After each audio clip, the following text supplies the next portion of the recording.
What's up, everybody? It's LG Doucette here. Today is Wednesday, April 21st, 2021. Welcome to The First Minute, a podcast where I talk about marketplace trends, big sales, and everything going on in NBA Top Shot.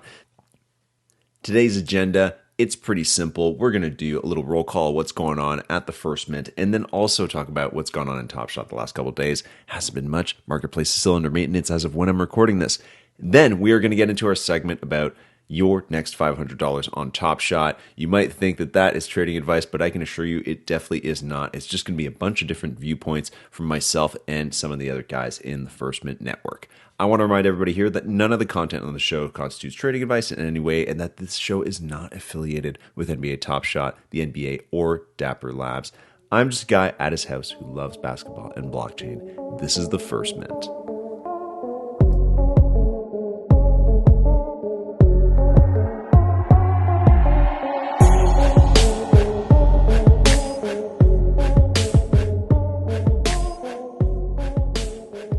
As you may have seen on Twitter, you are going to start hearing from other people at the First Mint. We got Zach, who's been writing our newsletter 3 times a week. He's been doing an awesome job. Make sure you check that out. It's going to be in the description of this episode. And we also have Tim, who is working on the podcast with me, along with our editor, Jesse. You're going to see some of his tweets going out as the podcast gets posted. You're going to see a lot more from the two of them, as well as from Phil, who is going to be running some Twitter spaces probably sometime in the next couple days, usually chatting about fun things, very Phil things like rumors around NBA Top Shot. You'll still see plenty of me, and as well as everybody else that we've worked with or had even, as a guest on the show on the First Minute. Maybe you'll hear from them again sometime, but it's likely that you will hear from some of our collaborators sometime very soon.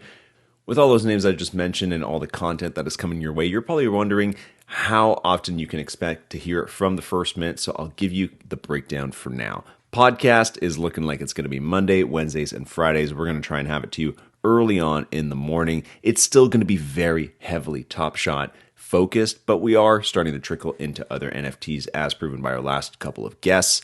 I can assure you, though, that it is very unlikely that I will be ever shilling projects that I don't fully believe in on this show. So if I'm talking about on the show, it probably means that I'm actually genuinely very curious about it, because there is a lot going on out there in the NFT land that I am curious about.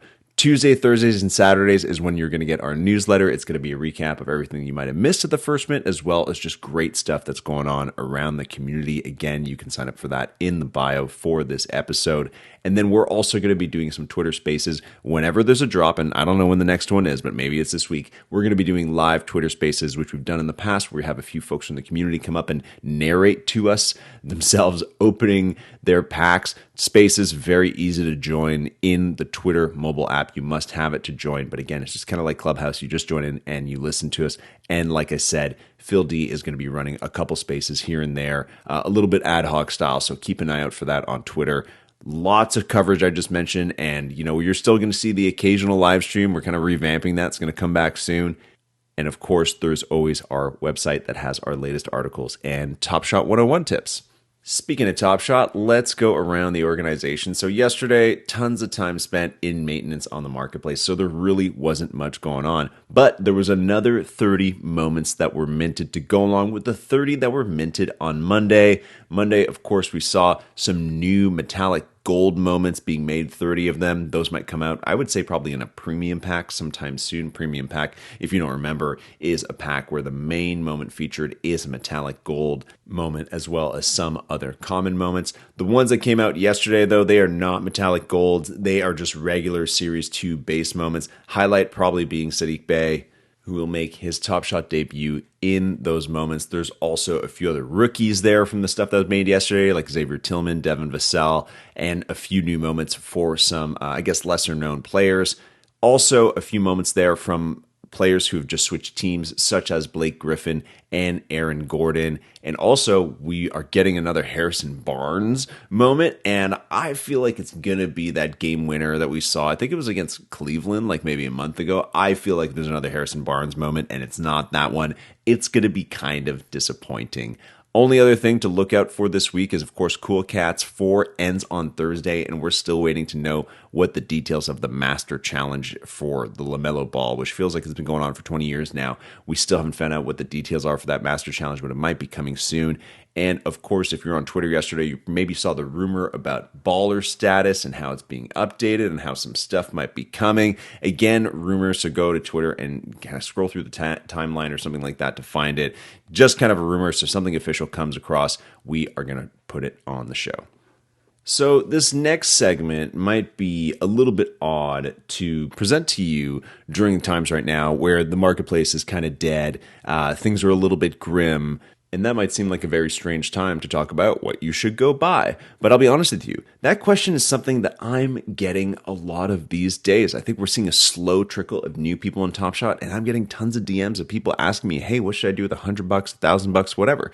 So you know what? Even though it might be kind of a strange topic to cover now, I think it's actually kind of appropriate, and I think it's going to help a lot of people, so we're going to do it anyways. And to be fully honest, it's actually something I'm wondering myself right now. Like, if I have $500 to spend, where should I go with it? I've been a little bit trigger shy in the last couple of weeks. I've bought some stuff that has severely dipped in value, like a Kyle Lowry metallic gold that I bought like 2 months ago after the first trade rumor. I got a Trae Young metallic gold too, also dipped in value. Manuel Quickley, I think I bought for way too much. It's painful. So I'm actually curious, I wanted to hear from some other people that we know at the First Mint, and I wanted to know from them, what are they looking at? Again, this market, it's not going to go down forever. And even if you're unlikely to be buying soon, I think it's not the worst idea to keep your eye on a few moments. So the guys had some great ideas here. You are going to hear different clips from Phil D, Snipes, who makes some great YouTube videos, and then, of course, Mr. Chugs and Bugs. Have a listen. Snipes, welcome back to the First Mint. Tell us, in your own words, how you would go about spending $500 right now on Top Shot. Spending $500, I wouldn't do it all at once. Anybody who's checked out my YouTube channel knows I'm probably not looking at anything over $100 in general. I find and going by my DMs, I don't want to disappoint my audience who's asking me about $20 moments and shooting for like, oh, you just buy this rookie, that rookie or something. Although I do have some rookies in mind. At this point in the season, I'm looking at playoff lock teams only. I got to think about this. I know that the market's kind of been down. People aren't that happy, but I'm optimistic.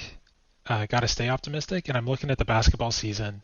What's the next exciting moment in basketball? That's got to be the playoffs. I'm looking at the Nets. I'm looking at the Sixers. I'm looking at the Lakers. I'm looking at the Celtics, Phoenix, the Nuggets. Even without Murray, I'm still looking at some Nuggets, thinking of who could fill those shoes if they do have a decent run without him. I mean, those are all tough calls. I'm purposefully omitting the Clippers from that list because I think the Clippers could win it all, and Top Shot would not show them any love. Anyway, I think. Wow, what a diss! Yeah, I mean, it's not a diss to the Clippers. I love Kawhi. I think PG is, I think they're a team that just doesn't have. And actually, I'm not going to get into what they do or don't have as a team. I'm just paying attention to the Clippers. I know more about the East just in terms of the games I watch, the players I pay attention to. Obviously, at West, you got some great teams, and obviously LeBron's out there, so you have to know a few things. So I don't pay close enough attention to the West to really say like where the Clippers are at. I'm just looking at the Clippers' prices for how good the players are versus how much their moments cost.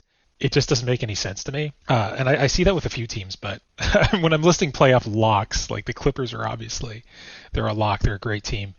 It's just, I in terms of Top Shot dollars and, spending $500 today and hoping to get a return on it, I don't know. Hold on. Is that how you think people should approach spending $500 is getting a return? I think eventually you want a return, right? Like, I'm not a flipper myself. I get questions from flippers. I think just due to the nature of kind of, my whole thing is acting fast, using, being time and cash efficient on Top Shot. I look to get the best price on guys that I want to keep and guys that I want to hold for at least a season, at least a while. It's players that I'm excited about and teams that I like. Going into like for the rest of this season, I think I like the Wizards, but I'm not going to buy any more Wizards because they're not going anywhere right now. Even the rookies, some of the big name rookies on teams like Sacramento, let's say even on Golden State. Or those are the two that come to mind right now. Or Memphis and Minnesota with Anthony Edwards. That's it. Sorry, I said Memphis. I meant Minnesota there. Thinking of them, I feel like those rookie moments have done as well as they're going to do this season, and I'd be interested in them maybe in the off season. I'm thinking about who's going to pop off in the playoffs. There are cheap rookies and some cheaper moments of guys that might have a good run in the playoffs. And so that's not really flipping, but that's not really long term either if I'm thinking like, the next few months when the playoffs come up. But I know that there's some pretty safe bets to make. Safe in terms of like low cost bets on rookies. I keep saying rookies, but on rookies and other players, like veteran players alike. Thinking about guys like on the 76ers, Ben Simmons is still really cheap. Like Isaiah Joe has a moment now. It's $50. And he's getting, he's coming off the bench, but he's doing well when he does. And I might pick him up just thinking about like this guy could have a great playoff year. And do I want to like maybe playoffs is when he can shine through? That said, I don't watch enough 76ers games to really know it. But I know that Doc Rivers likes him. I read an interview with Doc Rivers where he's talking about like, yeah, this guy's great. So I'm taking that. I'm taking that as advice. Yeah. And Snipes, how would you go about buying the different sets or the different tiers? Like, are you talking all common base moments that are 35,000 CC plus right now? Or are you looking at other stuff for some of those guys you mentioned? I'm looking mostly at the 35,000 CCs. I'll go for guys that I really like, and I'll think of MGLE maybe if I see a good price. Like people know I love Bradley Beal, and so I'm always watching for him. But I think for me it's the 35,000 CC because we're at kind of an exciting moment potentially. Just thinking of a lot of these moments at 35,000 CC are about halfway through the distribution. Some more, some less. And I know that's somewhat LE recently, but looking at how many are out of each, this is kind of the moment in the life cycle from the market cycles that I've been around for, and I mean been around for, I've only been on Top Shot for like 4 months, but I've seen that change from that middle of the distribution of the CCs is when things start to get more interesting because the prices have really settled to where they really ought to be, to where they make sense, to where a lot of the projections have gone. Like thinking like if you see a guy, I'm going to use Blake Griffin, even though he's not a 35,000 CC. When Blake Griffin came out, he was like $100 day one, and that seemed high. And now he's $27, and he took a long time to get down that low. He might be 27-ish. He took a long time to get down there, but that's the price that to me makes sense. And seeing some of these 35,000 CCs that were way higher just when there was fewer moments out there, kind of coming down. And I'm thinking of guys like, still with my playoff lock idea of like James Harden and Kevin Durant at around $20-25. That feels, if that gets cheaper, something's whack. Like something's weird. If those guys get down and start flirting with $15, I will be really surprised. So I'm liking the Nets for that.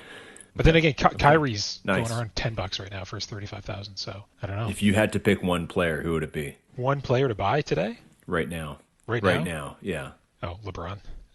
It's always going to be LeBron. That's the safest. That's the right answer. Right answer. Yeah, that's the US dollar right there. That's the stable. That's it. He's the USDC of Top Shot.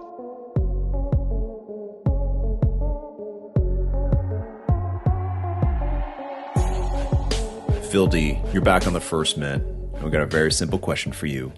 If you're new to Top Shot right now and you got $500 burning in your pocket, where are you spending it? Burning in my pocket. I like that because I mean, a lot of people know this. I have a lot of trouble actually sitting on balance. I cannot keep balance in my account unless I know there's some kind of special pack coming. I can't keep balance. I have to buy stuff. I love buying stuff. I end up selling it all the time anyways. I think what I'm probably going to start doing soon, and if you're giving me $500 LG right now and I have zero in my account and you're giving me $500 and telling me to spend it now, I'm likely positioning myself now to buy some of the guys that I believe will be in the Olympics this summer. I think I've made it very public that I'm a huge fan of Olympic basketball. And we're not going to get moments from the Olympics. That's already known. I don't think Top Shot has a license for that. That's a whole other story, going after the Olympic Committee and getting a license. And it's not licensed by the NBA. I've already been collecting a bunch of the Team Canada guys. It's something that I absolutely love doing. I'd love to be able to make a showcase of all the players that play on the national teams this summer at the Olympics. For example, Canada right now, a lot of the rising stars moments, which are cheaper than they've ever been because of the recent sell-off. You've got guys like Lou Dort. Look at the way Lou Dort is playing, turning into one of the prime defenders in the NBA. And I believe his coach even said, this guy's got a career, not just a career in the NBA. He's undrafted, don't forget. He's got a career as one of the elite defenders and now scorers He's been scoring like 30 points a game now in the last week or so. You've got one of the more elite scoring defenders in the league for years and years and years to come. And he'll be playing for Canada at the Olympics. Other guys playing for Canada would be like Brandon Clark, RJ Barrett, Andrew Wiggins, hopefully, Kelly Olynyk. And then the USA, we don't know who's going to be on Team USA. There's a huge list of guys. But I love collecting ahead of time, thinking ahead of time that if a team like Canada goes off and somehow pulls a couple upsets, even without Jamal Murray, and I have a showcase of these guys, I think that's pretty cool. And that's the way I'm looking at it now. That's just one of the things I'd be looking at. Guys like Lou Dort, Brandon Clark, I absolutely love them. That is not what I thought you were going to say. So that's definitely a unique angle. What day is the Olympics starts? When is that? They start, so the pre-Olympic tournament for some of the countries like Greece, Canada, and all that is right before we hit July 4th weekend, I believe. And then the Olympics start around that time, and the basketball tournament is a bit later in July.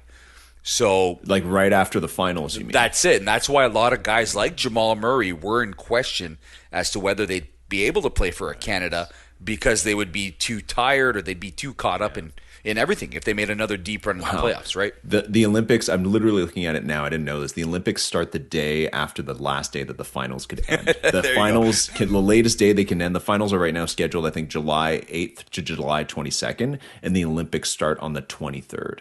That's crazy. That's just it, right? That is wild. Wow. Okay. Now here's what I want to ask you, LG. What did you think I was going to say?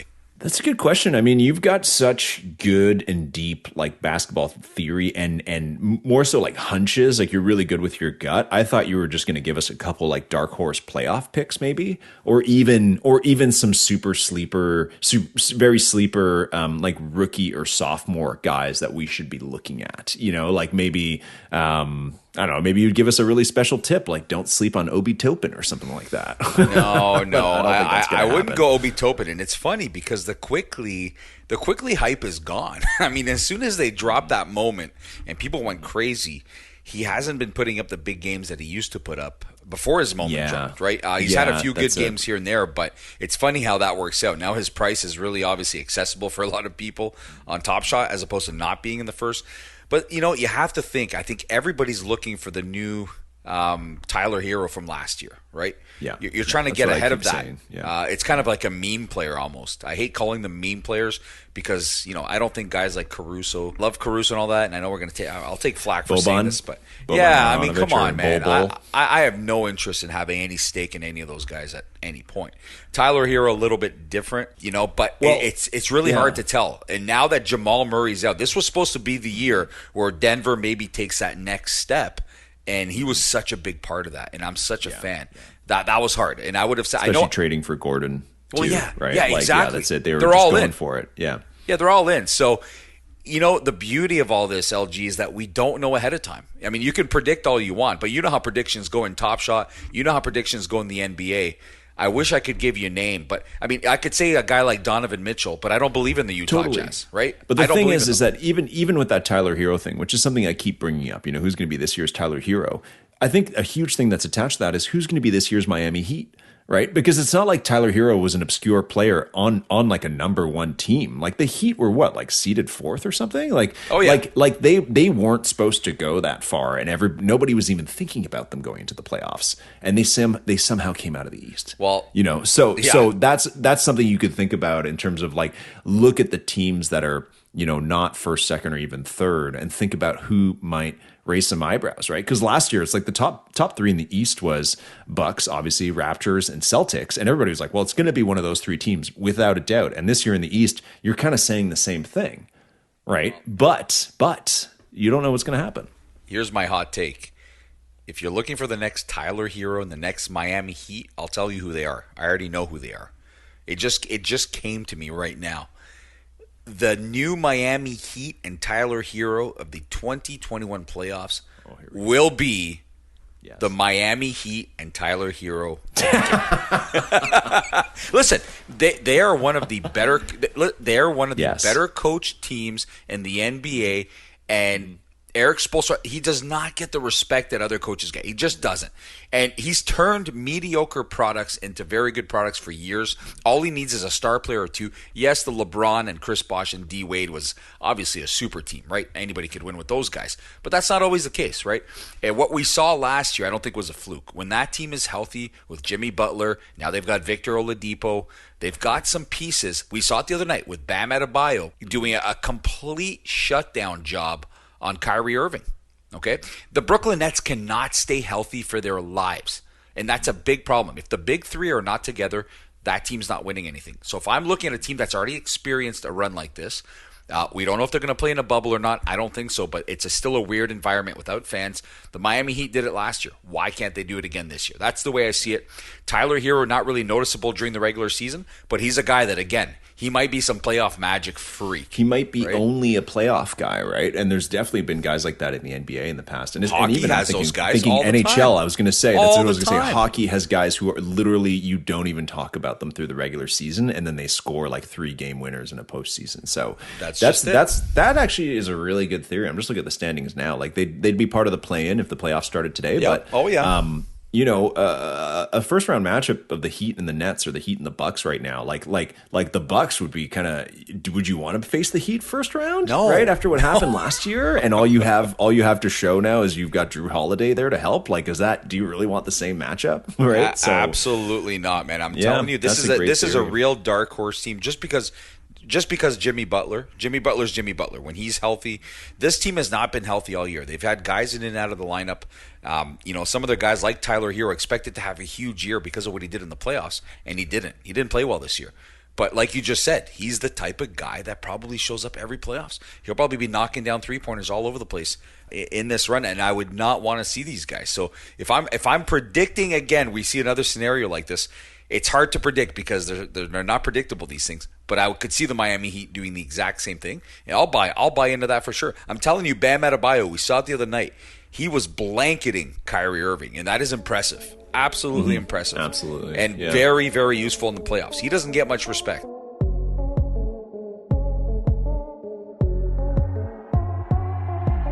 All right, Chugs, it's been a while since we've had you on the podcast. Welcome back, and we're going to dive right into it. If you were joining Top Shot right now and you had to spend $500, where would you spend it? Okay, great question. I think the first thing I would do is I would try to get kind of a short list of players I like just as a baseline, rather than just like narrow down one single player, right? So just have kind of like the collection you like. But the main thing in terms of immediate catalysts, like what player you could get involved in that maybe increases in value kind of within this season. I think the obvious thing is to kind of target playoff guys, and maybe particularly like the third best player on a playoff team.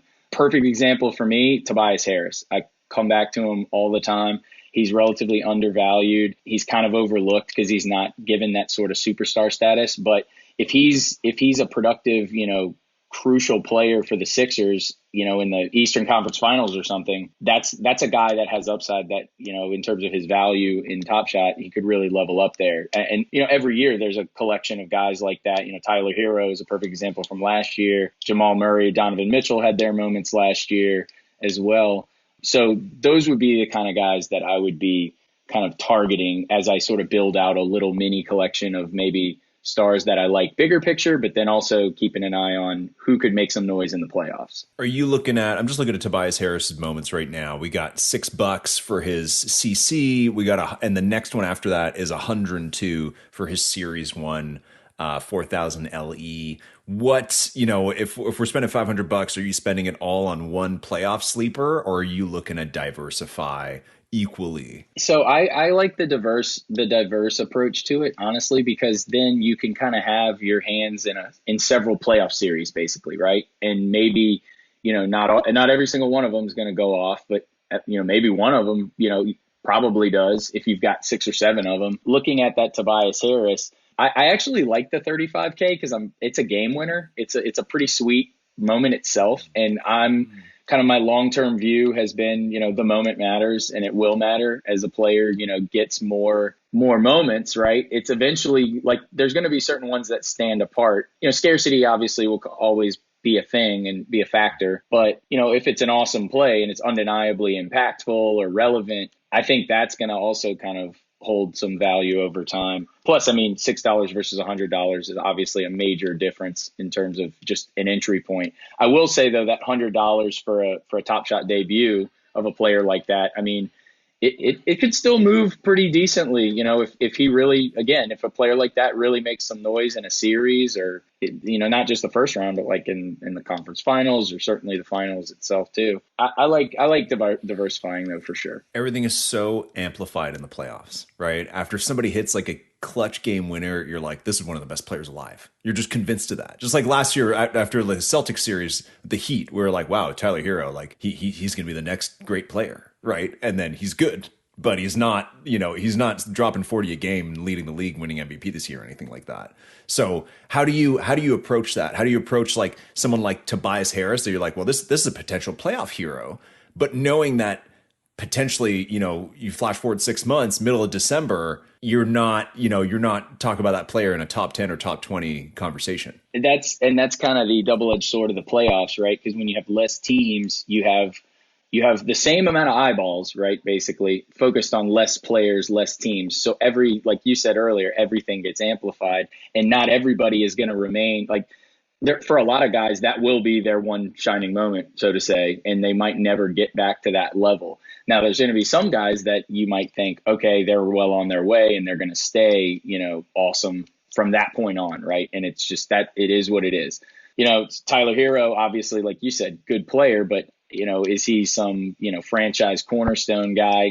I think jury's kind of out on that part. So for a guy like Tobias Harris, I personally think, though, with Tobias Harris, he's been productive in the league for a long, long, long time. So I think he's an example of having a bigger sort of resume or proof of work. Other examples, I said Jamal Murray, which he's hurt, but that was last year. Donovan Mitchell's another example of that kind of guy who's got a little more kind of a resume there. And another example that people have mentioned, and you might have even mentioned it before, is like Devin Booker, for instance. Super productive guy. Everybody knows he can hoop, but, he's never really been on a big playoff stage before.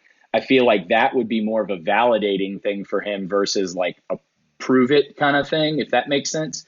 Some players are sort of proving their value, whereas other players, people know they're good. It's just a matter of kind of validating that through the playoffs. So I think a guy like Devin Booker, would probably stay there if he elevates. Whereas certain guys, they might sort of fall off if they're in more of that like kind of role player who catches fire. I think Tobias Harris is a tweener in that. I think he's more cornerstone than people like to believe, but that's just me, of course. Last question for you, short answer format.